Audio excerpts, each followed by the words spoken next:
The world knows one Japan. It is a place of dazzling speed and light. Think of Tokyo. Shibuya Crossing pulses like a great electronic heart. Each screen shouts a bright, urgent promise, and yet, beyond the crowds lies a quieter world. Temples and shrines hidden away, waiting for those who seek solitude and deeper connection. You feel it the moment you step off the main line. The air changes. It grows softer, cooler, filled with the scent of damp earth and pine. The sounds become smaller, more distinct, the chirp of a single cricket, the rustle of leaves in a gentle breeze. This is a world measured not in megabytes, but in moments. It is a Japan that does not shout, it whispers. It invites you to lean in closer, to listen with more than just your ears, of sacred spaces tucked away in forgotten valleys. You will not find them on the main tourist maps. No tour buses idle outside their gates. They are protected by quiet forests and winding country roads. The frantic pace of modern life falls away with each step. You are left with the sky, the trees, and the quiet presence of the sacred. The journey to this other Japan is a journey inward. It is a search for stillness in a world that never stops moving. How does one find a place that is not meant to be found? The answer is simple. You must be willing to get lost. Not hopelessly lost, but wonderfully so. It begins by letting go of your rigid itinerary. Put away the checklist of famous sites. The true treasures are rarely listed in bold print. They lie in the margins, in the spaces between destinations. Travel slowly. Take the local train, not the bullet train. The journey itself becomes the destination. Trust your curiosity. It is the only compass you truly need. When you arrive in a small town, let your feet lead you. Wander down the narrow lane that seems to lead nowhere. Follow the sound of a distant temple bell. Often the most sacred places are hidden in plain sight. Talk to the people who live there. This is the most authentic guidebook you will ever find. Ask the elderly woman in the noodle shop, inquire with the ryokan owner, their faces will often light up. Their directions may be wonderfully imprecise. Turn left at the big persimmon tree, then follow the stream. Move with a gentle spirit, walk softly, be a quiet observer. Notice the small things, the Jizo statues watching over travelers. When you move with respect, the world opens up to you. The hidden paths reveal themselves. The secret temples emerge from the mist. You are no longer a tourist, you are a pilgrim, and the world has been waiting to share its secrets with you. Let me take you to a place. It is not the easiest to find.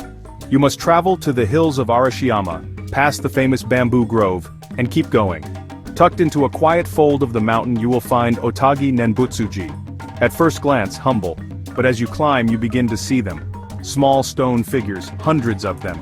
Each one unique, each one with personality. They are whimsical, one laughs, another holds a tennis racket, one wears headphones.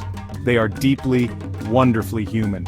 They were carved by amateurs, ordinary people, under the guidance of the temple's head priest. The temple endured floods and storms. It was moved and left dilapidated. The carving of these statues was an act of revival. Each statue represents a prayer, a hope, a person's touch. Walking among them, you do not feel like you are in a museum. You stumble upon a joyful gathering frozen in stone. A tiny frog perched on a shoulder, a cat curled at a statue's feet. Moss softens their features, making them part of the mountain. This is testament to community, to art, and to faith. The sacred can also be joyful. Otogi Nenbutsuji whispers a profound truth. Even in stone there is life. You find yourself slowing down. You want to meet each one. You notice the small details. The temple seems to grow from the landscape. Part of it, not imposed upon it. This world engages all of your senses. You breathe the cool, damp air. You hear the bell that vibrates in your bones. There's a unique power in being alone in these places. In the modern world, solitude is often mistaken for loneliness. But here, solitude isn't emptiness, it's fullness. It's an opportunity to hear the things usually drowned out by noise. The wind, the trees, your own breath. The experience is profoundly clarifying. You're not just looking at a waterfall, you are listening to its voice. Its constant roar is a meditation in itself. You feel its immense, silent strength. You feel your smallness, comforting, not discouraging. Nature becomes your companion. Your senses, sharpened by silence, pick up small miracles. You become a more patient observer. The way light shifts as clouds pass. The slow, deliberate journey of a snail. The call and response of birds in the high branches. This is a form of prayer. The simple act of paying attention. This solitude allows for an encounter with yourself. Without distractions, you are left with your thoughts and feelings. The journey up a long flight of steps becomes a metaphor for your efforts. What are the things you can leave behind? In the profound peace of a hidden temple, you can find space to breathe, to reflect, and to reconnect with the quiet center within all of us.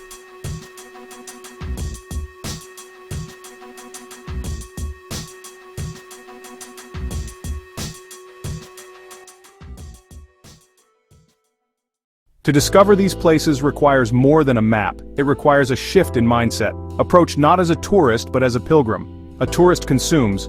A pilgrim engages. Walk. Do not rush. Feel the ground beneath your feet. Allow time to notice the small things. At the purification fountain, cleanse your hands and mouth. Approach with humility and respect. Learn a few words. Konnichiwa. Arigato gozaimasu. A small bow shows respect. Observe what others are doing. Be quiet. Do not disturb those who are there to pray. Be a mindful photographer. See with your eyes first, then with your lens. Participate with sincerity. These are living places of worship. Your respectful presence helps keep them alive. Notice the ima, the tide omikuji, tangible expressions of human hope and vulnerability. These temples are tended by dedicated people. Their quiet work is devotion. See the temple not as a static relic but as a living center of community and care. A small charm or modest offering helps maintain these sanctuaries for future generations. This journey changes you. You bring a quieter pace back home. The real map is the one you write with your own footsteps. There are countless secret corners waiting to be seen by patient eyes. The magic is in your discovery. Look beyond famous landmarks. Take a chance on the small town. Embrace the art of getting lost. Japan's hidden temples and shrines are more than places. They are journeys into silence, spirit, and self. Which hidden gems have you discovered in your travels? Share your stories below, and let us inspire each other to wander deeper.